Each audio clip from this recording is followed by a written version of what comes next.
sortir de l'amertume.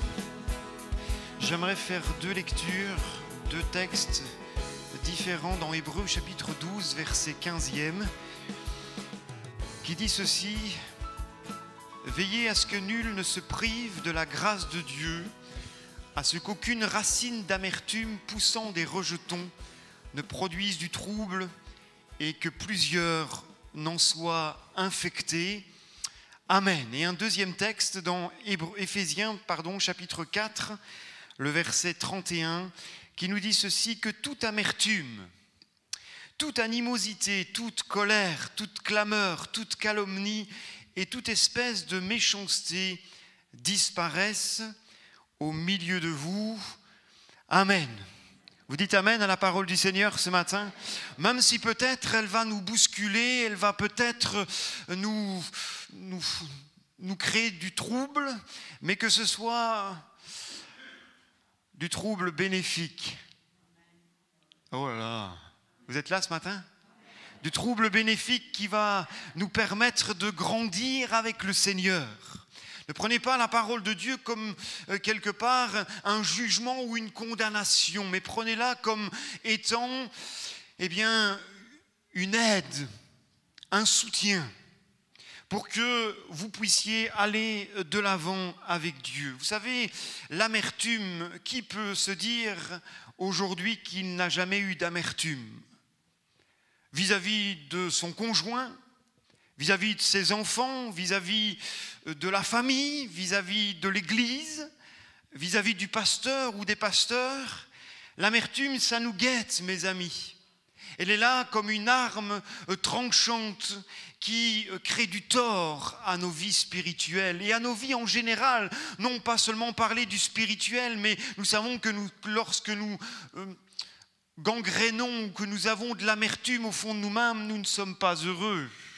Et l'on n'a pas besoin d'être chrétien pour cela, parce que l'amertume, ça fait des ravages au fond de nos cœurs. Mais quand nous sommes en plus enfants de Dieu et que nous laissons l'amertume prendre le dessus, cela fait aussi de grands dégâts dans nos cœurs et dans nos vies. Pour donner une définition de l'amertume, il nous est dit que c'est un ressentiment mêlé de tristesse et de déception. Si vous ne saviez pas, à la limite, mettre le doigt dessus, sur ce qu'est l'amertume, c'est cela, c'est mêlé de tristesse, de déception, de quelque chose qui nous est arrivé. Et vous savez, l'amertume, on ne s'en rend pas toujours compte qu'elle est bien là, qu'elle est bien présente dans nos vies, car elle peut être masquée de différentes manières, ou parce que peut-être nous la pensons légitime. Après tout, c'est normal. Il m'a fait du tort, elle m'a fait du tort, elle a parlé mal contre moi, ils ont condamné ma manière de faire, de dire, alors que je n'étais pas coupable. Alors c'est normal que j'ai de l'amertume. Permettez-moi de vous dire que non, ce n'est pas normal.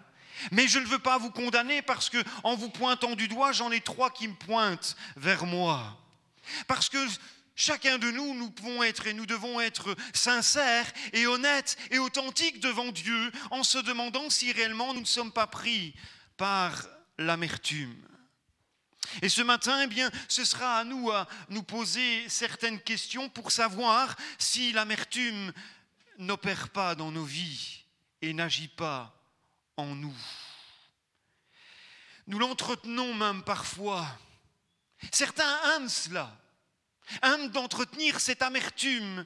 Et au lieu de mettre de l'eau dessus, on met de l'huile, on met du feu pour l'attiser, afin que lorsque quelqu'un viendra nous voir, on puisse lui rejeter tout le venin que nous avons emmagasiné au fond de nous-mêmes, parce que l'amertume nous permet et nous fait dire parfois des choses méchantes et blessantes.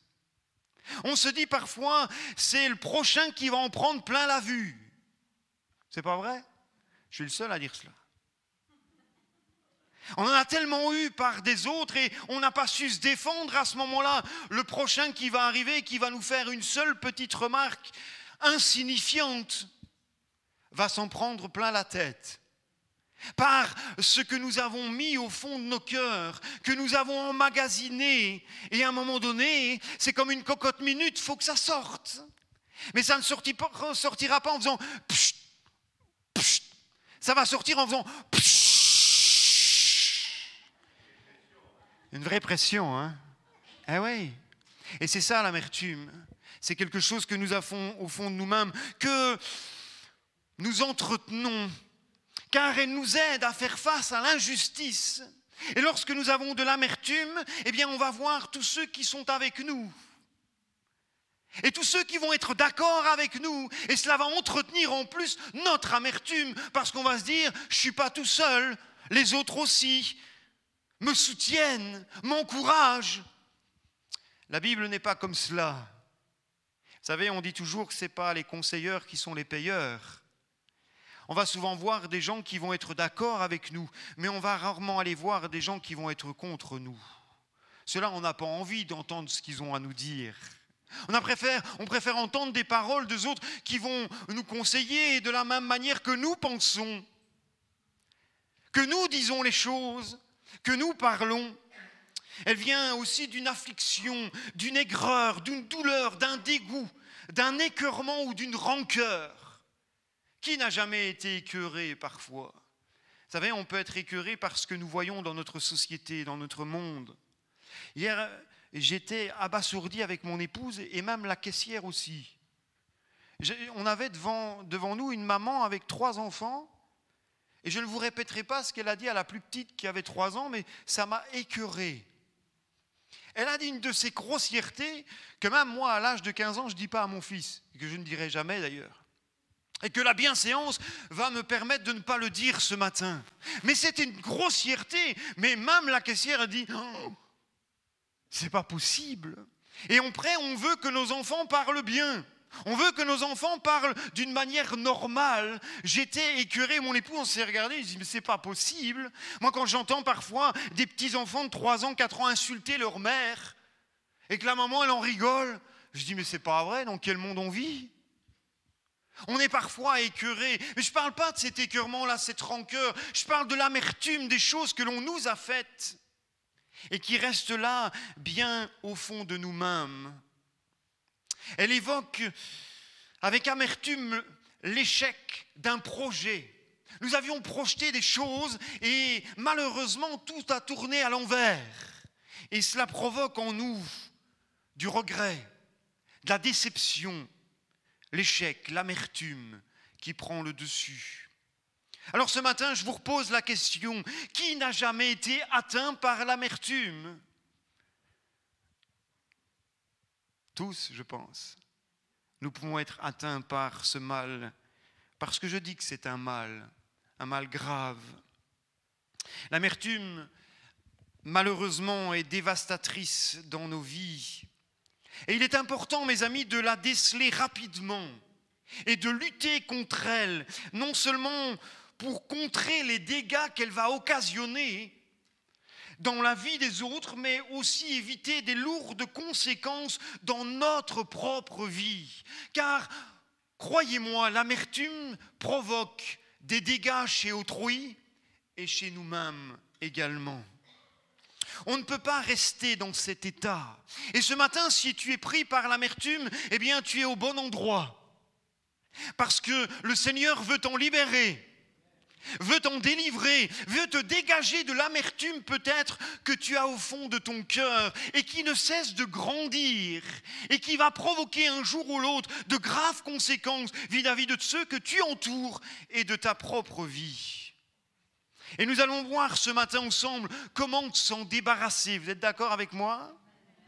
Mais avant de pouvoir s'en débarrasser, j'aimerais que l'on prenne des exemples bibliques. Parce que dans l'Écriture, il nous fait mention que plusieurs en ont été infectés de l'amertume. Et que nous allons voir ensemble ce qu'ils ont fait avec l'amertume qu'ils avaient dans leur cœur. C'est toujours intéressant de savoir comment les autres se sont dégagés de cela. C'est pas vrai ? Parce que c'est facile, je vous dirais ce matin, eh bien dégage-toi de l'amertume que tu as et vous me diriez à juste titre, pasteur, tu ne sais pas ce qui m'est arrivé, tu ne sais pas ce que l'on m'a fait, tu ne sais pas comment on a parlé de moi, tu ne sais pas comment on m'a jugé, tu ne sais pas comment on m'a condamné. Et je pourrais vous dire, c'est vrai, je ne sais pas. Alors prenons des exemples et voyons ensemble ce que l'Écriture dit. Je voudrais qu'il y a deux sortes d'amertume dans l'Écriture. Il y a l'amertume qui est haineuse, qui vient de la haine. Et il y a un exemple, c'est celui d'Ésaü. Ésaü, le frère de Jacob, qui à un moment donné revient de la chasse, qu'il est épuisé. Jacob, c'est le fils à sa maman. Il aime rester dans les tentes, dans les jupes de sa mère. Et sa mère le protège suffisamment. Ésaü, c'est un chasseur, celui qui va donner à manger à son père. Il va chasser le gibier, il va lui préparer un repas extraordinaire. Et ce jour-là, eh bien, Ésaü est arrivé fatigué, lassé. Et Jacob, c'est le trompeur, c'est celui qui va usurper ce droit d'aînesse. Il va lui dire, mais écoute, Jacob était en train de faire un plat de lentilles. Et Ésaü va lui dire, donne-moi à manger parce que je meurs.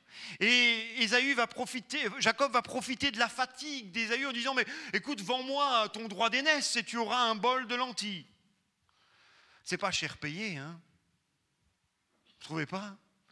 Il laisse facilement les choses et parfois, en faisant une parenthèse, nous laissons aussi très facilement l'accès au diable par un seul petit détail de nos vies. Et Ésaü, qu'est-ce qu'il va dire? Bon, je m'en vais mourir, à quoi me sert ce droit d'aînesse? Et il va le donner à Jacob. Mais Jacob, petit filou, ne va pas s'arrêter là. Il va continuer et à un moment donné, eh bien, Isaac devenait vieux et puis Isaac va demander à ce que son fils Ésaü allait et lui chercher du gibier, lui fasse un plat afin que son âme le bénisse. Et en bon chasseur, eh bien, Ésaü est parti.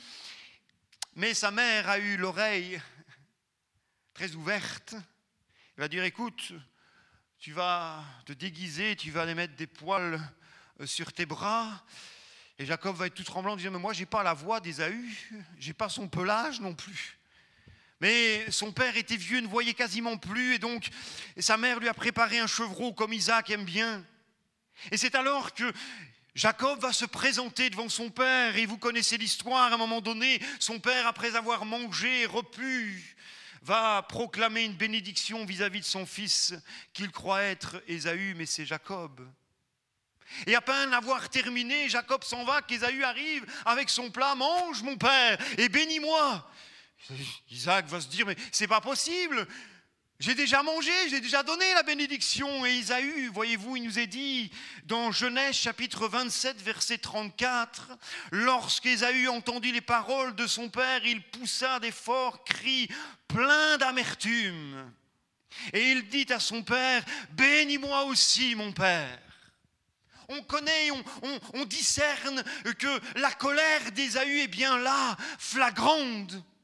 Et qu'il en veut à son frère plus que tout au monde, qu'il a volé la bénédiction auquel il avait le droit. Alors vous me direz, mais c'est légitime après tout, quel voleur celui-là? Oui, peut-être, humainement parlant, je vous dirais que c'est vrai. Mais malgré tout, après avoir eu cette amertume, ça va plus loin, et c'est là que les dégâts peuvent être dramatiques. Regardez un petit peu plus loin au verset 41 du même chapitre 27. Ésaü conçut de la haine contre Jacob à cause de la bénédiction de son père qui l'avait béni. Ésaü disait en son cœur, les jours du deuil de mon père vont approcher et je tuerai Jacob mon frère. Voilà où cela provoque, où cela engendre l'amertume, mes amis. Si on ne la contrôle pas, elle va nous contrôler. Et si on ne la fait pas disparaître, elle va prendre de dessus. Et on risque de faire des choses dramatiques. Peut-être qu'à l'époque, Ésaü n'était pas du tout quelqu'un qui était méchant. Mais l'amertume a fait de lui quelqu'un qui allait le devenir, jusqu'à tuer son propre frère. Jusqu'à mettre un terme à la vie de son frère. C'en est trop, il m'a volé mon droit d'aînesse et maintenant qu'il me vole ma bénédiction, c'est fini pour lui, il est mort. Alors on va attendre. Et c'est là où vient l'amertume qui grandit. J'ai bien le temps. Et en paraphrasant, c'est ça. Je vais attendre, mon père va bientôt mourir et je vais attendre le temps qu'il faut pour qu'à un moment donné, je puisse mettre à dessein ce que j'ai prévu. c'est de tuer mon frère. Pas de chance pour lui, Isaac a encore vécu 20 ans, puisque Jacob va devoir fuir. Ah, c'est long. Et malgré tout, et on voit plus loin qu'il y a une réconciliation, et je veux m'arrêter là parce que j'ai d'autres exemples, mais on voit plus loin qu'il y a cette réconciliation parce que Jacob se souvenait très bien de ce qu'il avait fait à Ésaü. Et il avait peur de son frère, parce qu'il savait que son frère cherchait à le tuer. Alors il ne savait pas si son frère avait été quelque part appesanti ou plus doux vis-à-vis de lui, ou est-ce qu'il avait toujours cette colère au fond de lui-même? Alors voyez-vous, c'est vrai qu'il y a eu cette réconciliation, et cela nous montre ce matin peut-être une leçon pour chacun de nous. Pour celui qui nous a volé, pour celui qui nous a offensés, pour celui qui nous a fait du tort, du mal, et qui a peut-être dit des choses qui sont dures et qui ont été répétées. Il va de soi qu'une réconciliation s'impose, comme avec Jacob et Ésaü. Vous êtes d'accord avec moi? Ah, c'est dur ce que je dis là. C'est pas facile parce que ça va à l'encontre de ce que nous on pense, de ce que nous on sait, de ce que nous on veut. Oui, mais l'Écriture viendra toujours à l'encontre de ce que nous on pense. Ne sera pas toujours d'accord avec nous dans la manière dont nous faisons les choses. Une autre amertume haineuse, c'est le cas de David. David qui revenait de chez Akish pour retourner chez les Philistins. Et pendant ce temps, la Bible nous dit que les Amalécites sont venus et ils ont envahi Tsiglac. Tsiglac, c'était la ville où le peuple d'Israël résidait à l'époque avec toutes les femmes, les enfants. Pendant que les hommes étaient à la guerre chez les Philistins, eh bien, les Amalécites en ont profité en se disant « il n'y a plus d'hommes là-bas, on va tout prendre ».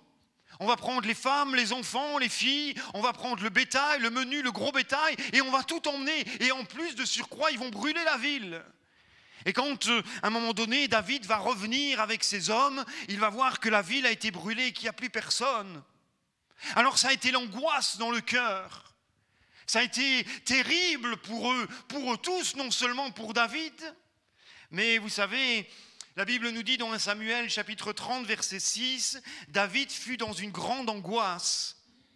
Non seulement parce que ses femmes avaient été enlevées, ses enfants aussi, mais parce que derrière il y avait tout le peuple, les hommes qui étaient là et voulaient le lapider, le prenant comme responsable de ce qui était arrivé. En lui disant, et en paraphrasant, c'est de ta faute si nos femmes sont parties, nos enfants, si on nous a tout volé. C'est toi qui nous as emmenés à la guerre. Alors maintenant, tu vas payer. C'est ça. Le peuple parlait de le lapider parce que tous avaient de l'amertume dans l'âme. Chacun à cause de ses fils et de ses filles, mais David reprit courage en s'appuyant sur l'Éternel, son Dieu. Quand l'amertume nous surprend, mes amis, nous guette, ne nous laissons pas envahir ni submerger par elle, mais faisons comme David, reprenons courage sur l'Éternel en s'appuyant dessus. Je pensais que vous alliez tous dire Amen. À moins que vous préfériez rester dans l'amertume et en fait faire payer celui qui doit payer. Non, non, David, il va reprendre courage en s'appuyant sur l'Éternel, son Dieu, et que nous puissions faire de même, frères et sœurs. Ne laissons pas l'amertume nous envahir. Le deuxième type d'amertume, c'est l'incompréhension qui nous mène à l'amertume. Lorsqu'on ne comprend pas qui? Les autres. Je ne dirais pas que seulement les autres, je dirais simplement parce que les voies de Dieu ne sont pas les nôtres et que parfois on a du mal à comprendre ce que Dieu dit ou ce que Dieu fait. Dans la manière dont Dieu agit, dans la manière dont Dieu dit les choses, et j'ai appelé l'amertume de l'incompréhension. Il y a l'exemple de Job. Oh, nous c'est vrai, on sait que c'est un défi entre le diable et Dieu, mais Job lui n'en est pas conscient de cela. Il ne comprend pas ce qui lui arrive. Lui, cet homme riche, cet homme intelligent, cet homme rempli de sagesse, qui faisait même des sacrifices lorsque ses enfants faisaient la fête, au cas où ils offenseraient l'Éternel, et il faisait cela à répétition pour que justement il puisse être droit aux yeux de Dieu. Lui va tout perdre, sauf sa femme, qui en plus va lui dire « Maudit Dieu et meurs ». Ah, l'aide était extraordinaire, c'était précieux. Job, à un moment donné, va s'écrier ceci dans le chapitre 27, verset 2. « Dieu qui me refuse justice est vivant, le Tout-Puissant qui remplit mon âme d'amertume est vivant. » L'incompréhension. Il ne sait pas. Et il y a parfois dans nos vies où on ne sait pas, on ne comprend pas pourquoi Dieu fait cela, Dieu permet cela, Dieu agit de cette manière, Dieu nous fait passer par là. Et parfois on peut avoir de l'amertume dans l'âme en se disant « Mais Seigneur, on n'est pas offensé devant lui, on ne lève pas le poing, mais on ne comprend pas. » Et c'est l'attitude de Job. J'ai de l'amertume dans l'âme parce que le Tout-Puissant me remplit mon âme d'amertume, de cette incompréhension qui est au-dessus de ma portée. Je ne peux pas la saisir, et à juste titre. Job ne comprend pas ce qui lui arrive. Lui est dans l'incompréhension la plus totale. Mais voici ce qu'il dira. Il ne va pas se laisser envahir par l'amertume qui est au fond du cœur. Regardez les versets suivants. Le verset 3 et le verset 4, « Aussi longtemps que j'aurai ma respiration et que le souffle de Dieu sera dans mes narines, mes lèvres ne prononceront rien d'injuste, ma langue ne dira rien de faux. » Juste un peu avant, il ne comprend pas, il dit que c'est Dieu qui lui met cette amertume dans l'âme, mais malgré tout, il a confiance en Dieu et il ne changera pas d'attitude, il ne laissera pas son amertume le submerger et se révolter contre Dieu, mais il dira « Je prononcerai rien de faux, rien ». Quel exemple, vous ne trouvez pas ? Quel exemple de Job, nous qui parfois souffrons et qui aussi, à juste titre, ne comprenons pas pourquoi l'on souffre de cette manière. Pourquoi tout d'un coup, Dieu fait ces choses-là. Je prononcerai rien de faux, j'aurai confiance. Je continuerai à avoir confiance en toi. Je continuerai à avoir des paroles et ma respiration dans mes narines. Je ne prononcerai rien de mauvais. Rien d'injuste vis-à-vis de toi. Il y a l'exemple de Anne. Anne, vous savez, cette femme stérile qui était mariée à Élimélec. Et cet homme, voyez-vous, il aimait beaucoup Anne. Mais malheureusement, il avait une autre femme aussi, Pénina, qui elle mortifiait sa rivale, comme dit l'Écriture, en lui disant hey, « toi, tu n'as pas d'enfant, regarde ». Et à l'époque, la stérilité était considérée comme un jugement de Dieu. C'est que Dieu avait jugé, condamné. Et Pénina en profitait bien. Et parfois, nous avons aussi à côté de nous des gens qui ont été bénis par Dieu et nous, pardonnez-moi l'expression, nous ne le sommes pas. Et ils en profitent bien. Et nous rappellent peut-être que nous avons péché, alors peut-être que ce n'est pas le cas. Que nous avons offensé Dieu, alors peut-être que ce n'est pas le cas. Anne n'avait pas offensé Dieu. Dieu avait un plan. Dieu avait un plan, mes amis. Alors arrêtons d'écouter les voix étrangères, mais écoutons la voix de Dieu qui nous rassure, mais qui ne nous condamne pas, qui nous montre que lui a une directive bien précise et qu'il contrôle tout. Vous avez le droit de dire Amen. Hein? Il contrôle tout, mes amis. Il a tout en sa possession. Oui, elle souhaitait tellement d'avoir un enfant que sa stérilité la rendait malade. Malade de plus. Comme je l'ai dit, comme si ce n'était pas assez, il fallait que l'autre femme, sa rivale, elle qui n'arrêtait pas d'enfanter, lui rappelle qu'elle n'avait pas d'enfant. Regarde-moi. Eh oui. Il me semble parfois que le silence s'impose et que l'on n'est pas obligé, parce qu'on voit, on a des yeux pour voir. Ça ne sert à rien de montrer ce que nous avons de la part de Dieu, on le voit. et de rappeler à l'autre que lui n'a rien. Que lui n'a rien. Heureusement que la tendance va se renverser, va changer. Gloire à Dieu. Des personnes comme Pénina, nous allons en rencontrer souvent sur notre chemin. Mais gardons courage et espoir en Dieu. Vous dites Amen? Oui, la Bible nous dit dans 1 Samuel chapitre 1er verset 10, « Et l'amertume dans l'âme, elle pria l'Éternel et elle versa des pleurs. » Elle versa des pleurs. Aussi, avec cette amertume au fond d'elle-même, cette incompréhension. Et certainement, on peut l'entendre, mes amis, en train de pleurer, dire « Mais Seigneur, pourquoi tu ne me donnes pas d'enfant ? Pourquoi est-ce que je suis stérile? Pourquoi est-ce que elle, celle qui est à mes côtés, à côté de mon mari, elle en a plein et moi, j'en ai pas un seul? Je ne t'en demande qu'un. » C'est pas légitime? Dites-moi, est-ce que c'est pas légitime? Et Dieu va entendre. Parce qu'elle va faire une promesse à Dieu. Le premier que tu me donneras, je te le donne. Je te le donne. Il sera à ton service tous les jours de sa vie. Eh oui, elle a pris courage et elle a regardé au Seigneur. Même par rapport à ce qu'Élie, le sacrificateur, lui dira. Croyez qu'il était ivre, plein de vin. Tellement la souffrance était là et qu'elle était marquée par la douleur et la souffrance sur son visage. Il y a cet autre exemple, et je veux terminer par celui-là, c'est celui de Naomi. Naomi veut dire beauté, douceur. Naomi, cette femme, faute d'une famine, va quitter son pays avec sa petite famille. Il nous est dit que l'Écriture nous dit qu'elle était riche, qu'ils avaient des biens, et qu'ils sont tous partis avec son mari et ses 2 fils. Parce que la famine a frappé le pays là où ils vivaient, à Bethléem. Et elle va se diriger vers Moab. Et à un moment donné, eh bien, malheureusement, elle va connaître des moments douloureux dans sa vie. Et qui n'en a jamais connu?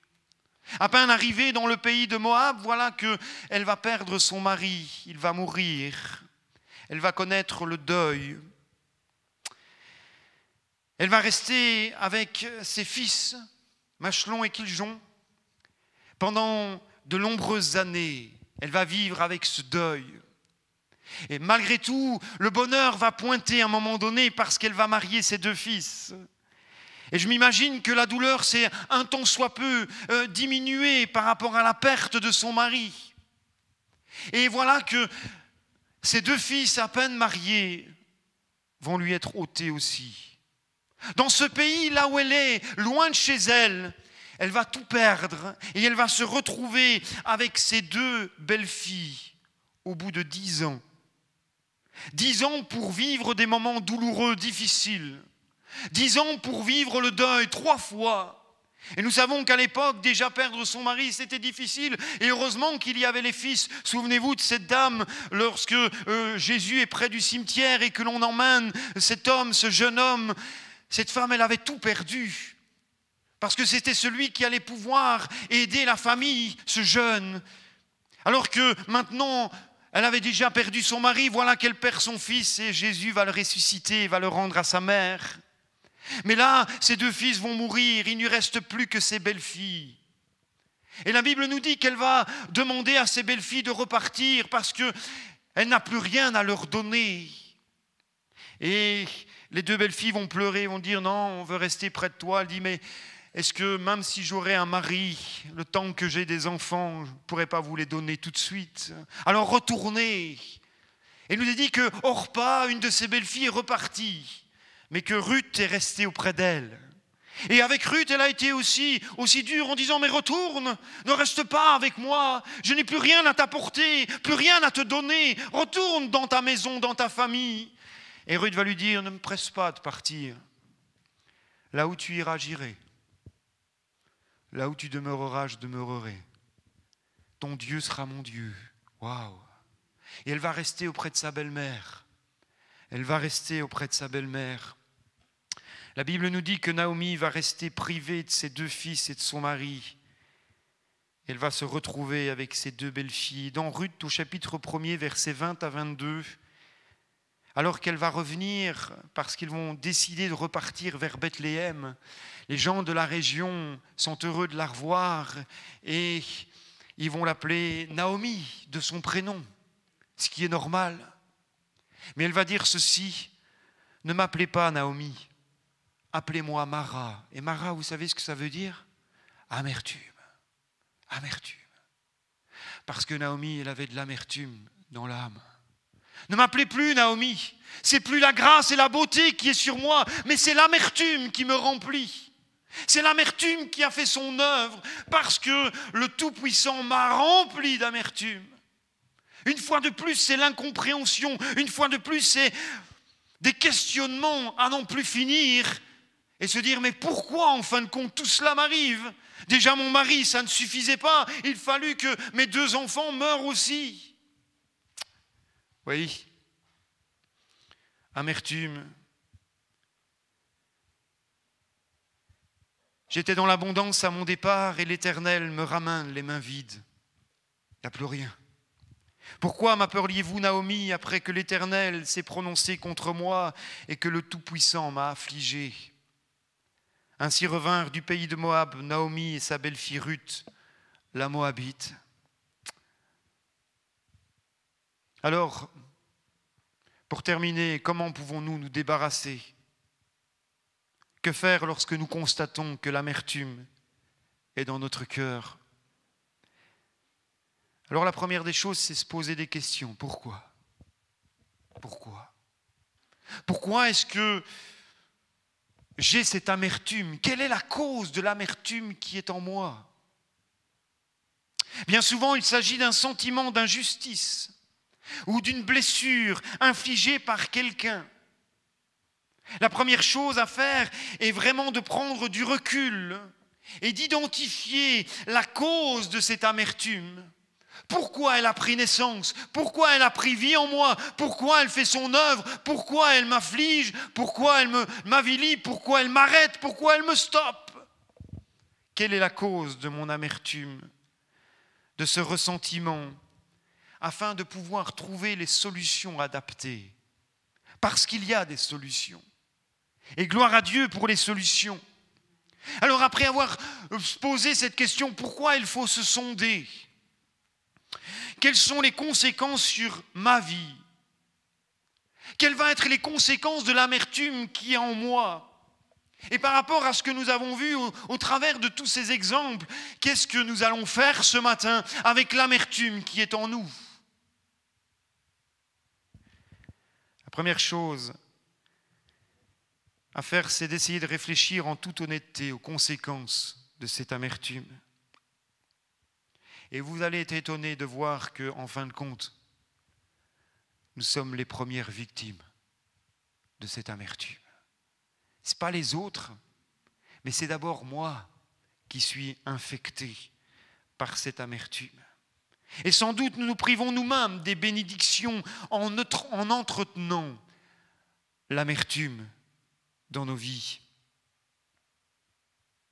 Croire aux bénédictions de Dieu derrière nos blessures, parce que Dieu veut panser nos blessures, parce que Dieu veut ôter l'amertume de nos âmes et passer avec son Esprit Saint, avec l'huile et le vin, pour panser les blessures. Il n'est pas insensible à ce que tu vis, il n'est pas insensible à ce que tu ressens, il n'est pas insensible à l'amertume que tu as au fond de ton cœur, et il veut t'en délivrer ce matin. Il veut t'en délivrer. Si Dieu est pour moi, qui sera contre moi? Faites-lui confiance, il trace un chemin. Soyez-en convaincus, il sait de quoi vous avez besoin. Toutes choses finiront par concourir au bien, à notre bien. Et c'est vrai que parfois, j'ai beaucoup de mal avec ce verset. Je l'ai déjà dit, je le redis, j'enfonce le clou parce qu'il y a des choses qui ne passent pas. Mais je ne veux néanmoins pas être rempli d'amertume par rapport aux choses qui m'arrivent et aux conséquences qui arrivent, mais je veux avoir confiance en Dieu, sachant qu'il aura toujours le dernier mot. Le dernier mot. Oui, alors demeurons dans la foi, ayons confiance en Dieu. Ensuite, il faut décider de ne plus porter cette blessure. Et cela, c'est nous qui devons déposer. Il y a des choses, mes amis, que Dieu ne peut pas faire à notre place. Alors vous me direz, mais Dieu sait tout faire, c'est vrai. Mais il y a parfois des choses qui nous engagent. Et il y a parfois des chrétiens qui préfèrent rester dans cet état.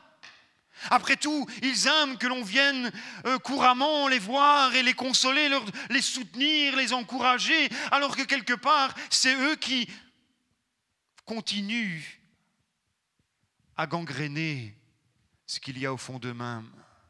Et Dieu ne demande qu'une chose, dépose.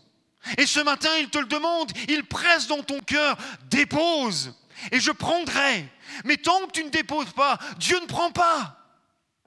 La Bible nous dit, et rappelez-vous, déchargez-vous sur lui. Ce n'est pas lui qui vient vous décharger. C'est vous qui devez vous décharger. Et si l'amertume est dans votre cœur, c'est à vous à la déposer au trône de la grâce. En disant, Seigneur, je n'en veux plus. Je n'en veux plus. Elle me pollue la vie. Elle me pollue ma vie chrétienne. Elle pollue ma vie spirituelle. Elle pollue ma vie de famille.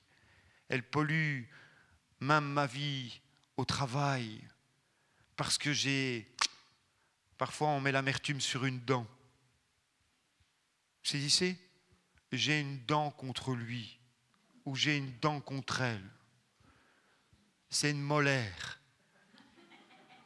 Ah ben celle-là, spirituellement, il faut l'arracher. Il faut l'arracher.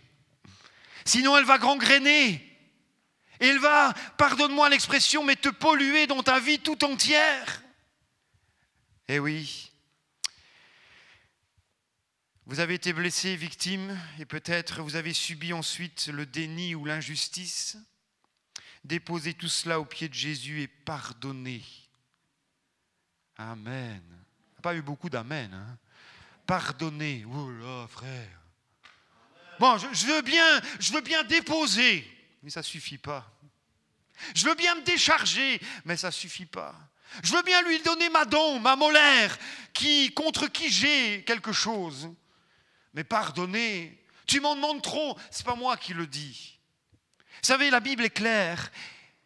Si vous ne pardonnez pas à celui qui vous a offensé, mon Père céleste, dira Jésus, ne vous pardonnera pas non plus. Hein?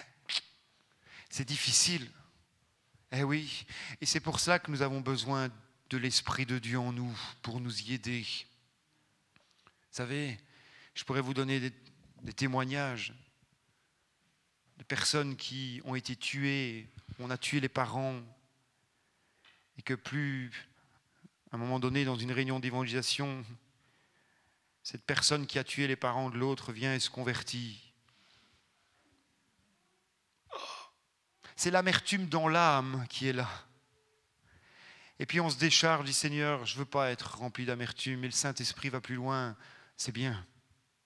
Mais maintenant, pardonne. Mais enfin, c'est lui qui a tué mes parents. Je les ai vus se faire massacrer et tu me demandes de pardonner. Ça colle pas. Et c'est vrai que ça colle pas. C'est vrai qu'humainement parlant, c'est impossible. Et par la grâce de Dieu, tout est possible. Et par l'aide du Saint-Esprit, tout est possible. Alors est-ce qu'on a tué quelqu'un de votre famille ? Est-ce que celui vers qui tu as quelque chose a tué quelqu'un de ta famille ? Je vous laisse là sur le cœur. Une leçon. Je conclus. Lorsque nous sommes pardonnés, nous sommes libérés de ce fardeau qui est l'amertume. Il faut laisser aller. Sa justice est meilleure que la justice des hommes. Faites confiance au Seigneur pour l'exercer. Il est préférable de le laisser agir plutôt que de chercher à se faire justice soi-même. Parce que nous faisons des dégâts. Son amour en vous dépasse la haine de ceux qui vous ont blessés. alors je ne dirai qu'une seule chose. Laissez tomber. Laissez tomber. Et laissez Dieu agir. Amen. On s'incline un instant dans la prière.